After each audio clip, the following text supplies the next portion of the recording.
James Bond learns the secret of the world power behind the theft of the Stalvoda project weapon of mass destruction. And now he knows he's caught up in a plan that's been years in the making. We're going to talk about it right here in our review of James Bond 007 number 4 from Dynamite Comics. See you in 3. Welcome back to Comical Opinions. Before we dive into the issue, let's talk about the credits. This issue is written by Garth Ennis, with art by Rafael Labosco, colors by Jorge Sutil, letters by Rob Steen, and the main cover, cover A, which is the only cover for this issue, is drawn by Dave Johnson. Before we dive into the main issue, let's talk about what happened in issue number 3. James Bond went up to the International Space Station and tried to track down a gentleman by the name of Stephen Vickers, who was a research scientist that was working on the Stalvoda project, but left early because of a crisis of conscience. While they were talking privately, somebody tried to suck all the air out of their compartment and kill them. James survived. Vickers did not, but Vickers gave him a key piece of information that we'll learn about in this issue. Eventually, James found out that it was another scientist, obviously, that was on the space station, and James managed to stop and kill that scientist by hiding a large poisonous snake in their spacesuit during a spacewalk. It was a really wonky way for James to kill somebody, and it strained credibility beyond belief, but okay, we'll just go with it. But that's how the issue ended, with James escaping an assassin who was meant to mind or babysit Stephen Vickers, and Vickers died but gave him enough information to follow up on the next lead. That brings us to James Bond 007 number 4. We pick up with James after he's returned to Earth after time on the space station, and he's in hospital just recovering from the assassination attempt and also just recovering from the rigors of spaceflight. How he explained the death of the assassin or anything else and how he managed to get down all happens off panel. We don't really get much of that information. It just sort of happened separately in between issues, and we just meant to go with it. So he's in the hospital talking to Ms. Moneypenny. He's reassuring her because of her adventure in the last issue where she threw a grenade at a man who was sent to kill her while they were getting a little bit of a hanky-panky going on, and which was bizarre and strange also. But he's showing concern for her, she's showing concern for him, and they realize that they're the only ones who could talk to each other. The little bit of information that they're discussing is the tidbit that James got from Vickers before he died, which was the person that came into the Stalvoda project to sort of give everybody a pep talk and push them to find a solution was none other than M. So putting 2 and 2 together, James and Moneypenny both come to the same conclusion that the current M was somehow connected to the Stalvoda project. At the same time, Vickers was there, and he was in a position of authority and leadership, which seems to indicate that there was some weird deal or some kind of executive push going on that makes M a suspect. And they sort of give each other a knowing look and a knowing glance to say, okay, we can only trust each other, but M is next on the target list. So they begin to think about how they can get to M and question him without tipping him off at the same time. We cut to a new scene where we see M's apartment, and there are 2 agents, operatives, black ops, mercenaries, assassins, we're not quite sure who, is spying on M from a building across the way with high-powered surveillance equipment. They see M go to the front door, answer it, and they let James Bond in, and he lets James Bond in, and James, as soon as M's back is turned, tases him, ties him up, and starts to beat him to a pulp, and he goes on for minutes, even close to an hour. And the 2 mercenaries or operatives say, if we go and capture them, that's really going to put a feather in our cap for our bosses.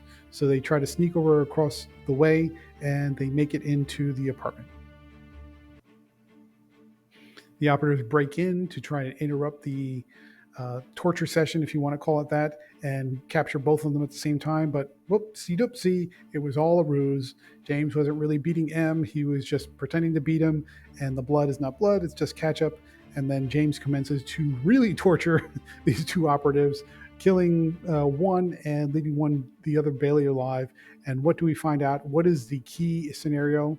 That the information as far as who sent the men and where their leadership is hanging out is either going to be somewhere in the desert near Syria, or at least near the borders of the Middle East and Russia, and somewhere along those lines.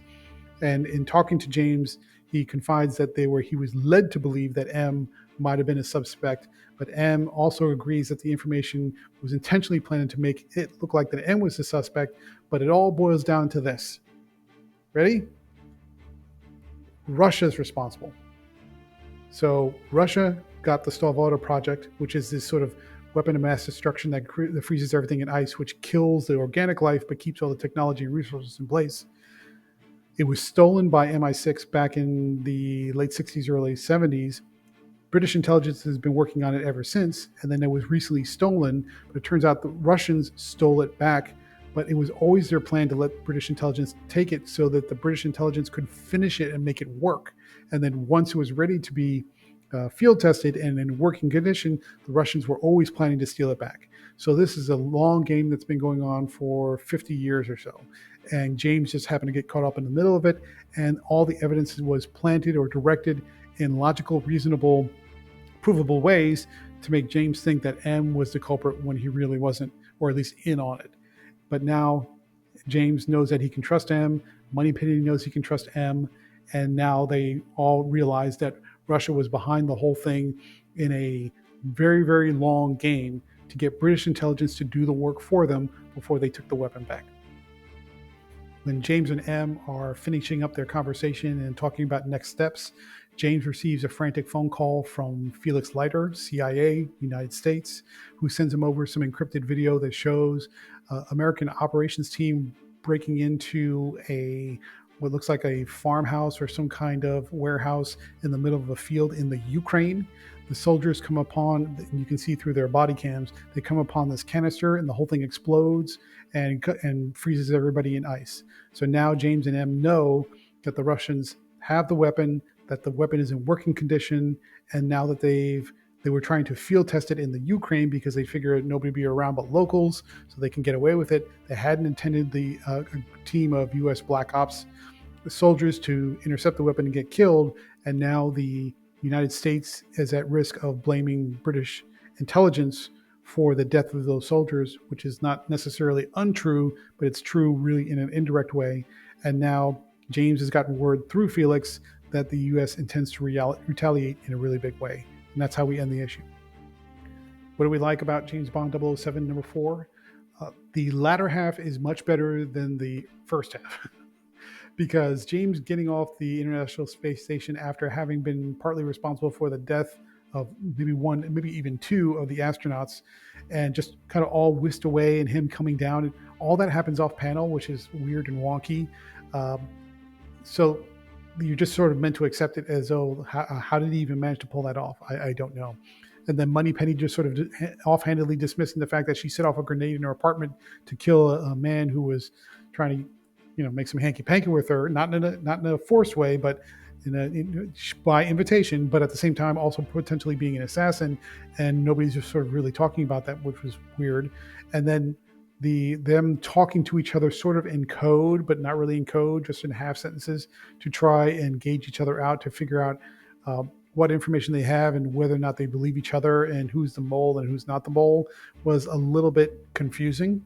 It's only till you get about halfway through the book, and then James just basically says it outright and spells it out to M. This is what happened. That's when you get it. So their surveillance from those two assassins from across the way, and the whole torture setup and everything around that was really well done. The plot, once you figure it out, is complex, but makes sense in a spycraft kind of way. And now the stakes are really high because you see, now that the weapon is in the wrong hands, how dangerous it can really be. So the first half was kind of, the second half, much, much better. What didn't we like about the issue? Just the points that we just mentioned. The first half was because so much of that, what happened with that space station, was goofy. And then you just sort of come back to the ground and back to Earth, and everybody's just sort of okay with it and just moving along as though nothing ever happened, and nobody would question that, or that wouldn't spark an international incident. And then what happened with Ms. Moneypenny setting off the grenade in her apartment was just sort of dismissed out of hand as though, no big deal, I've been through worse. Okay, that seems really weird.